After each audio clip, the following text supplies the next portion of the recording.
আমি একটু আসবো এবার বাংলাদেশের দিকে একটু নজর রাখবো। বাংলাদেশের যে পরিস্থিতি বিভিন্ন জায়গায় হয়েছে, মির্জা ফখরুল আলমগীর বিএনপির মহাসচিব, তিনি বৈঠক করেছেন ডক্টর ইউনূস সাহেবের সঙ্গে, এবং ডক্টর ইউনূস সাহেব উনি কিন্তু এই বৈঠকে একেবারেই সন্তুষ্ট নন, মানে মানে কথা আদায় করতে পারেননি যে ডিসেম্বরে নির্বাচন হবে। আমরা একটু শুনবো মির্জা ফখরুল আলমগীরের বক্তব্য।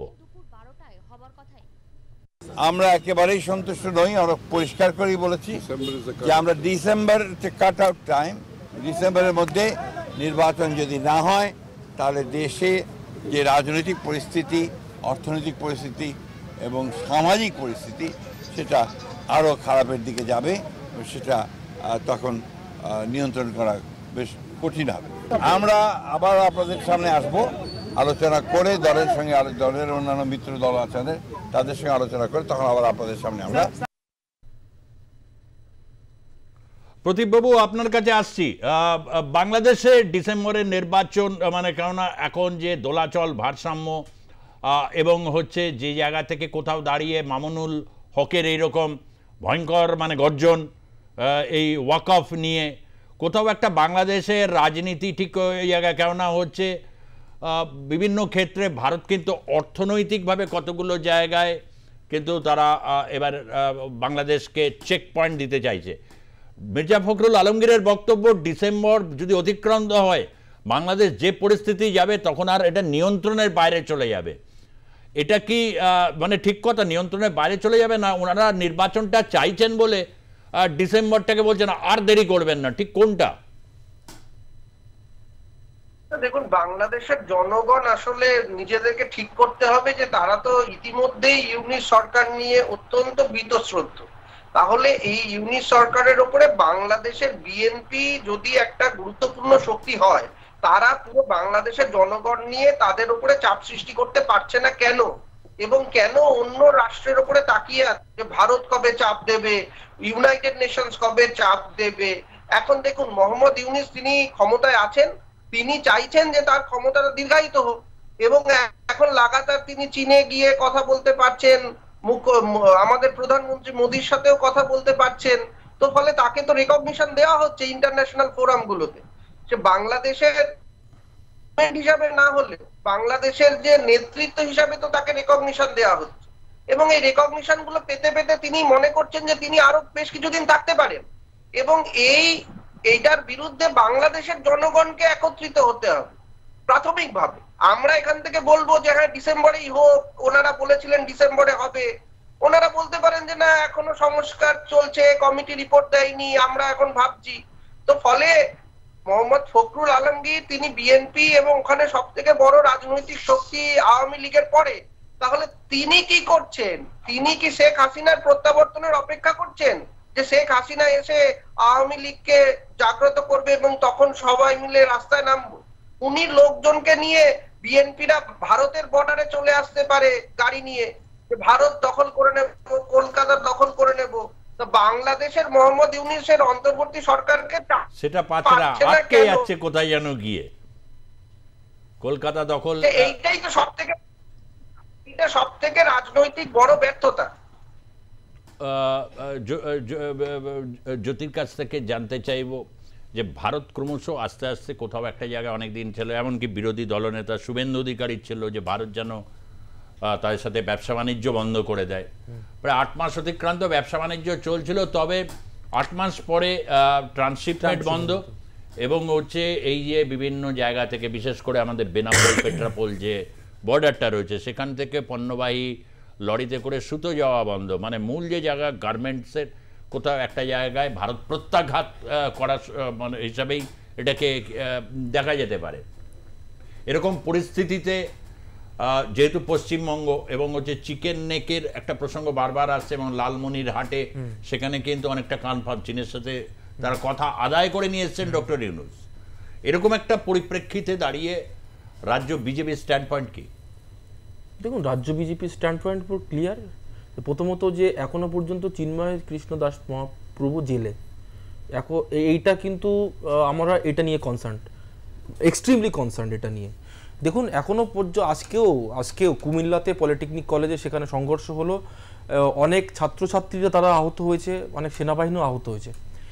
দেখুন বাংলাদেশ যখন আমরা বলি the term coat unquote Bangladesh, সেই বাংলাদেশ বলতে গেলে কিন্তু ওখানে ভারতের অনেক কন্ট্রিবিউশন আছে, ভারতের অনেক রক্ত আছে ওর মধ্যে, ভারতীয় সেনাবাহিনীর রক্ত জড়িয়ে আছে। তো সুতরাং যারা বলে আজকে যে বাংলাদেশ প্রসঙ্গে ভারতের জার্নালিস্ট সুজিত চট্টোপাধ্যায় কেন কথা বলবে, সুজিত চট্টোপাধ্যায়ের রাইট রয়েছে কথা বলার, তার কারণ তার দেশের সেনাবাহিনী বাংলাদেশ স্বাধীন করার জন্য কিন্তু আপনার রক্ত দিয়েছে। প্রসঙ্গটা হচ্ছে যে বাংলাদেশের আজকে যে নির্বাচন নিয়ে কথা হচ্ছে, এই নির্বাচনটা তো এরা তো করতেই চায়নি। আজকে যদি যে কু অ্যাটেম্প যেটা হয়েছিল, আজকে বলুন lieutenant general Faizur Rahman ISI পন্থী যিনি আপনার আর্মি অফিসার ছিলেন, সে আজকে কোথায়? তাকে নিয়ে তো কথা হচ্ছে না। সে আজকে তো জেলে মানে হাউস অ্যারেস্ট রয়েছে। এরা তো চেয়েছিল যে মানে লেফটেন্যান্ট জেনারেল ওয়াকারুজ্জামানকে সরিয়ে আপনার এই ফয়জুর রহমানকে বসাবে, ওখানে খিলাফত প্রতিষ্ঠা করবে। এটা তো আলটিমেট গোল ছিল, তখন তার নির্বাচন হতো না। এটা দেখুন আলটিমেটলি আন্ডার দ্য টেবিল কি কাজ হচ্ছে কি না হচ্ছে সেটা তো আমরা ওপেনলি বলবো না, বাট স্টিল বাংলাদেশের জনগণের স্বার্থে, হিন্দুদের স্বার্থে, এবং আপনি জানেন যখন ইউনুসের সঙ্গে মোদিজির কথা হয়েছে সেখানে কিন্তু মোদিজি যে প্রেস রিলিজ জারি করেছেন যে বাংলাদেশের হিন্দুদের নিয়ে তিনি কিন্তু কনসার্ন, সেটা ইউনুসের সঙ্গে বলেছেন একাধিকবার। আমাদের বক্তব্য হচ্ছে ক্লিয়ার, সেটা হচ্ছে যে বাংলাদেশে হিন্দু নিধন যোগ্য যেটা হচ্ছে সেটা বন্ধ করতে হবে। ডক্টর বিধানচন্দ্র রায় একটা কথা মানে বলেছিলেন, আপনার মনে থাকবে সুজিতদা, বিধানচন্দ্র রায় বলেছিলেন যে আমাদের এই যে রাজ্য, এই রাজ্যে ধরুন যদি আমি সেই ইন্দ্রজিৎ গুপ্তের কথা ধরি, 1991 পার্লামেন্টে দাঁড়িয়ে যে 1 কোটি অনুপ্রবেশকারী রয়েছে মুসলমান, তো তারা এবং যদি উদ্বাস্তুর যে স্রোত, এটা নিয়ে তো রাজ্যের অর্থনীতি মানে অনেকটাই চাপ পড়েছে, এটা তো একটা ঘটনা। তো সেইখানে দাঁড়িয়ে বাংলাদেশ কিন্তু নেহেরু লিয়াকাত চুক্তি ভায়োলেট করেছে, বাংলাদেশ ইন্দিরা মুজিব চুক্তি ভায়োলেট করেছে। আমাদের ইমিডিয়েটলি আমাদের দাবি ভারতীয় জনতা পার্টি বেঙ্গল ইউনিটে যে আলটিমেটলি তাদের কাছে সেই মানে যে উদ্বাস্তুদের ওনারা রাখতে পারেন একদম অ্যাবসলিউটলি বুঝে নিতে হবে, এবং যেটা বিধানচন্দ্র রায় বলেছিলেন সেই একই স্ট্যান্ড, যেটা আপনার নেহেরু স্বীকার করেনি, যে তোমরা প্রোটেক্ট করতে পারোনি, এতগুলো লোককে আমরা প্রোটেক্ট করেছি, এখানে এই সম পরিমাণ জমি তোমাদেরকে দিতে হবে। হ্যাঁ, হিসেবটা বুঝে নেওয়াটাই ভালো হিসেবের যুগে। হ্যাঁ, প্রদীপবাবু কিছু বলছিলেন আপনি, হ্যাঁ বলুন, আমি আসছি প্রদীপ্ত রায়ের কাছে। বলছি যে প্রধানমন্ত্রী মোদির যে প্রেস স্টেটমেন্টটা বেরিয়েছে সেখানে হিন্দু মাইনরিটিদের উপরে অত্যাচার নিয়ে কনসার্ন, কিন্তু ওখানে যদি একটা লাইন থাকতো যে নির্বাচনটাও দ্রুত করুন, তাহলে বোধহয় অনেক বেশি গুরুত্বপূর্ণ একটা অবস্থান ভারত নিতে পারত। তার কারণ ওখানে নির্বাচিত সরকার না হলে এই হিন্দু নিধন প্রক্রিয়ায় আমি কাকে দায়ী করব এবং কে অ্যাকাউন্টেবল হবে। আমি একটু ইন্টারফেয়ার করছি, এই যে হিন্দু নিধন যেটা হয়েছে আপনার 47 থেকে 2025 সাল পর্যন্ত, এটা শুধুমাত্র যেটা একটু আগে দাদা বলছিলেন যে কারণটা কিন্তু এরকম নয় যে আপনার হচ্ছে ওই গলা কাটলো মুন্ডু কাটলো, এরকম নয়। কারণটা হচ্ছে একটা কর্ম ইয়েতে যখন সে শুনতে হয় তাকে মালায়ন, তাকে বিভিন্নভাবে শাখা পলা পড়ার জন্য তাকে ডিসক্রিমিনেশনের শিকার হতে হয়, বৈষম্যের শিকার হতে হয়, তখন কিন্তু তারা মনে করে যে এই দেশটা আর আমাদের নয়। তো সুতরাং এই যে কালচারাল ডিফারেন্স যেটা আছে, সেই কালচারাল ডিফারেন্স এবং হিন্দুদেরকে কোণঠাসা করা হচ্ছে, সবথেকে বড় জিনিস হচ্ছে আপনার যেটা এনিমি প্রপার্টি অ্যাক্ট করে ধরুন আপনার ভাই মানে ভারতে থাকে আর 3 জন থাকে বাংলাদেশে, তার যে সমস্ত প্রপার্টি সেটা ভেস্টেড হয়ে যাবে। এখনো পর্যন্ত তুমি তার আগে বলছিলে হিসেবের কথা, হিসেব বুঝে নিতে হবে, সময় এসছে এবং ভারত হিসেব বুঝতে শুরু করেছে। উনি বলছে একটা লাইন থাকলে সুবিধা, মানে একটা রেসপন্সিবল কার কাছে এই করা যায়। আমি প্রদীপ্ত রায়ের কাছ থেকে জানতে চাইব। জ্যোতিদাকে একটা কথা একটু বলতে চাই, উনি বললেন যে বাংলাদেশ নেহেরু লিয়াকাত ট্রিটি ভায়োলেট করেছে, কিন্তু বাংলাদেশের কি আদৌ নেহেরু লিয়াকাত ট্রিটিকে মানে মেনে চলার কোনো দায় ছিল? কারণ লিয়াকাত জবে সই করেছে পাকিস্তানের, না তখন পুরো পাকিস্তান দাদা, আমি তারপরে একদম কিন্তু পাকিস্তানের লিগ্যাল এয়ার হিসেবে তো আমরাও বাংলাদেশকে দেখি না, বাংলাদেশও নিজেদেরকে দেখে না। তো আমাদের 100% রেসপন্সিবিলিটি শুরু থেকে নেওয়া উচিত ছিল যাতে বাংলাদেশে হিন্দুরা সুরক্ষিত থাকে, অথবা আমি সেটাই বলছি, বাংলাদেশ নেহেরু লিয়াকাত ট্রিটি মেনে চলবে বা ইন্দিরা মুজিব চুক্তি তো মানেনি, মানে এটা তো মানে যারা তার কয়েক বছর বাদেই সার্ক তৈরি করলো ভারতবর্ষের দাদাগিরি আটকানোর জন্য, এত মানে যাই হোক সেই বিষয়ে আমি আর যেতে চাই না। আর একটা কথা আমি স্যারকে বলতে চাই, আমি জাস্ট একটা ছোট কথা বলতে চাই। ইলেকশনের কথা জয়েন্ট স্টেটমেন্টে ছিল না, কিন্তু একটা ইনক্লুসিভ ডেমোক্রেসির কথা ভারতবর্ষ চাপ দিয়ে ওই কথাটা রেখেছে। ইনক্লুসিভ ডেমোক্রেসি বলতে মানে ঘুরিয়ে তো ওটাই বলা ভাই, শেখ হাসিনা আওয়ামী লীগকে ইলেকশনের কথাটা বলেন, নির্বাচনে প্রতিদ্বন্দ্বিতা করতে কিন্তু দিতে এইসব হবে। মানে এটাও যেটা বলেছে যে আপনারা রেটরিক বন্ধ করুন, এই যে এক্সচেঞ্জ গুলো, জয়েন্ট স্টেটমেন্ট ইত্যাদি ইত্যাদি, এগুলো part and parcel of foreign policy, কিন্তু এগুলোও তো রেটরিক। আলটিমেটলি তোমাকে প্রেসারাইজ করে বাংলাদেশকে দিয়ে কাজ করাতে হবে, এবং যেটা করতে আমাদের এখনকার সরকার বাংলাদেশে সবাই যদি বলে ভারতের দাদাগিরি, ভারতের বিগ ব্রাদার অ্যাটিটিউড, আর কি কি যেন আছে, ভারতের প্রেসক্রিপশনে আমরা শুনবো না, ভারতের প্রেসক্রিপশন আমরা শুনবো না, ভারতের মিডিয়া হ্যানা ত্যানা, তাহলে হিসেবটা কি হবে? মানে ওখানে হিন্দু শূন্য হবে, এখানেও হিন্দু শূন্য হবে। এখানে প্রশ্নটা হচ্ছে সব জেলায় তো তা নয়, এখানে প্রশ্নটায় ভারতে তো একটা ডেমোক্রেসি আছে।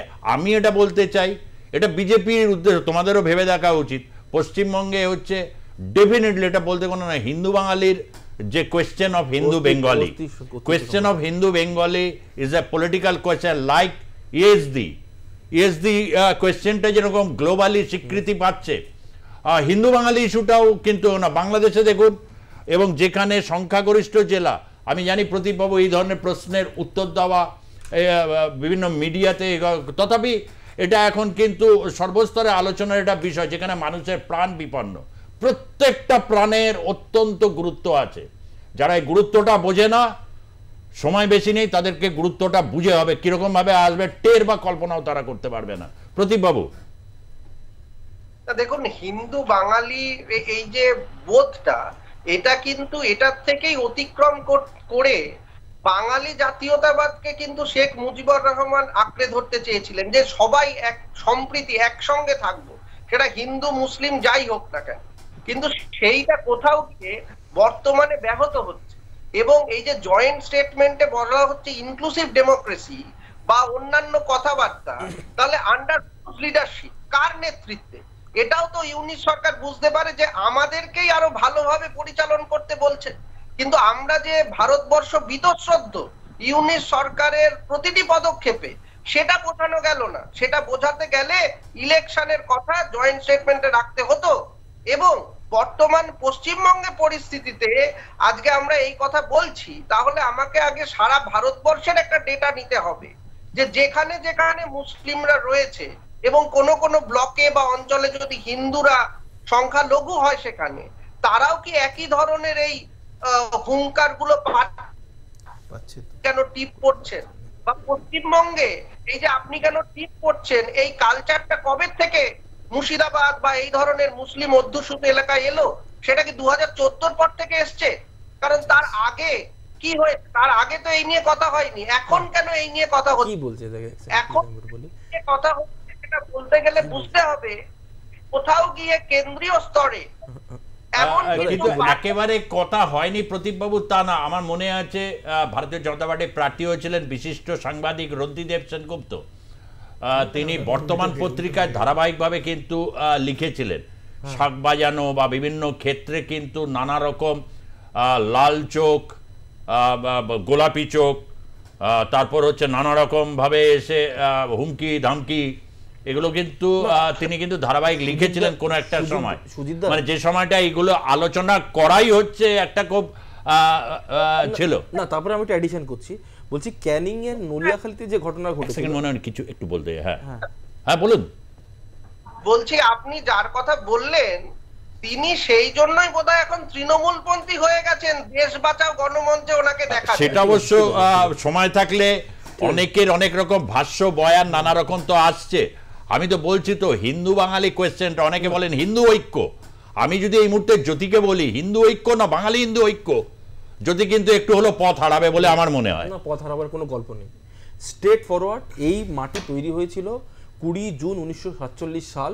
শ্যামাপ্রসাদ মুখার্জি, নির্মলচন্দ্র চট্টোপাধ্যায়রা অখণ্ড বাংলা সমগ্র বিধায়কদেরকে ডেকে নিয়ে তারকেশ্বর সম্মেলনের মাধ্যমে শুধুমাত্র বাঙালি হিন্দু হোমল্যান্ড মুভমেন্ট করে এই মাটির জন্ম দিয়েছিলেন শ্যামাপ্রসাদ মুখার্জিরা। সুতরাং এই মাটি হচ্ছে বিলংস টু বাঙালি হিন্দু, মাথায় রাখতে হবে এটা। সেই বাঙালি হিন্দুর অস্তিত্ব বিপন্ন। উনি বললেন 14 সালের পরে কি এসেছে, তাহলে আপনি বলুন 2008-এ যখন তাসলিমা নাসরিনকে বিতরণের কোশ্চেন আসছিল, তখন কারা এখানে দাঙ্গা করেছিল? কেন আর্মি নামাতে বাধ্য হয়েছিল? তখন তো বিজেপি ছিল না। আপনার হচ্ছে যখন আপনার বুদ্ধদেব ভট্টাচার্য যখন মন্তব্য করেছিলেন যে মাদ্রাসাগুলো সন্ত্রাসবাদের আতুরঘর, তখন আপনার সিদ্দিকুল্লাহ চৌধুরীর জামাতা উলমা হিন্দ এই কলকাতার মাটিতে দাঁড়িয়ে সেদিন প্রভোকেটিভ স্পিচ দেয়নি? সেদিন কি রাস্তাঘাটে আপনার বাস জ্বালানো হয়নি? তখন বিজেপি কোথায় ছিল? নলিয়াখালীতে যে ঘটনা ঘটেছে, কাটরাতেও বাম আমলে মুর্শিদাবাদের কাটরা মসজিদ নিয়ে একটা বড় পরিস্থিতি তৈরি হয়েছিল না, তখন একটা জেনারেল ন্যারেটিভ ছিল। দেখো, সম্প্রীতির লাইনে হাঁটাটা দুর্বলতা নয়। অনেকে এটা ভাবেন যে সম্প্রীতি মুখ্যমন্ত্রী মমতা বন্দ্যোপাধ্যায় হোক বা বামেরা হোক, হিন্দু মুসলমান ঐক্যের কথা, কিন্তু বামেদের বক্তব্য হচ্ছে সুজিতদা বা মুজিবুর রহমানও যদি বলেন এটা, সেটা দুর্বলতা না, তারা সবল লোক। ওই হুঙ্কার দিচ্ছে মামুনুল হক, তারপর তালপাতা সেপাইয়ের মতো হচ্ছে সার্জিস আলম। এরকম সেকুলারিজম, যে সেকুলারিজম আপনাকে বলে যে মুর্শিদাবাদে হিন্দু আক্রান্ত হলে, বাংলাদেশে হিন্দু আক্রান্ত হলে কথা বলা যাবে না, ওই রকম, ওটা সেকুলার নয়। সেকুলার হচ্ছে সেই যে, না বলেনি তো কোন বামপন্থী এখানে আপনার সময় একেবারে গরু খেতে হচ্ছে সেকুলারিজমকে প্রমাণ করার জন্য। বিকাশ ভট্টাচার্য, এইগুলো তো এক ধরনের মেরুকরণের রাজনীতির অঙ্গ বলেই মনে করি। না কেন? তো উনি সেলিম তাহলে আপনার সেলিম তাহলে আপনার দরকারটা কি? সেলিম তাহলে শুকর খেয়ে দেখা, সেলিম শুকর খেয়ে দেখা খাবে না তো? সবাই খাবে মানে আপনি না আপনি জোর করে সেকুলার হওয়া যায় না, ধর্মবেগকে আপনার আঘাত করা যায়। জোর করে সেকুলার, যদি একটু ঠান্ডা হোক, জোর করে সেকুলার হওয়া যায় না, জোর করে একজন ধার্মিক মুসলমান হওয়া যায় না। দাবে কি সাথ জোর করে হিন্দুও ওরকম ভাবে, কেউ বলছে না, কিন্তু আপনি সেকুলারিজম রাজনীতি করেছেন তো, আপনার সেকুলারিজমকে প্রমাণ করার জন্য গরু মাংস খেতে হচ্ছে। ওকে, প্রদীপ্ত রায়।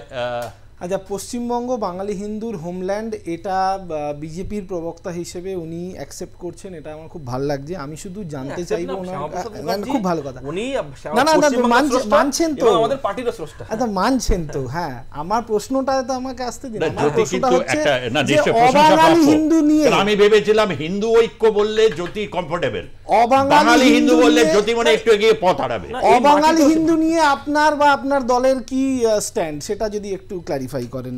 অবাঙালি হিন্দু বিশেষ করে যারা ধরো খিদিরপুর অঞ্চলে থাকে, খিদিরপুরে কিন্তু শুধু বিশেষ সম্প্রদায় একা থাকে না, আমাদের বক্তব্য, খিদিরপুর আছে, অনেকগুলো জায়গা আছে, ইকবালপুর আছে, আমাদের সেখানে মানে অবাঙালি হিন্দু স্ট্যান্ড পয়েন্টও বিজেপিকে কিন্তু আগামী দিনে ক্লিয়ার করা উচিত। আমি ক্লিয়ার করে দিচ্ছি, দেখুন আমাদের ভোটে যদি 2026 এর আগে হচ্ছে এই বাংলায় থাকতে গেলে আপনাকে এই বাংলার মাটি, বাংলা সংস্কৃতিকে মানতেই হবে, সে যে আপনি যেখান দিয়ে আসুন না কেন। ঠিক আছে, আজকে এই পর্যন্তই থাক, কেননা নানাবিধ বিষয় নিয়ে রাজ্য রাজনীতি যেমন সরগরম আছে, বাংলাদেশ প্রশ্নে কিন্তু এই প্রশ্নের মীমাংসা হওয়া উচিত। সংখ্যালঘু গুরু এই প্রশ্ন, ধর্মনিরপেক্ষতার প্রশ্ন বা খিলাফতের প্রশ্ন, কে কোথায় কোন জায়গায় গিয়ে আপোষ করে ফেলছে, সমস্ত নজর কিন্তু থাকে।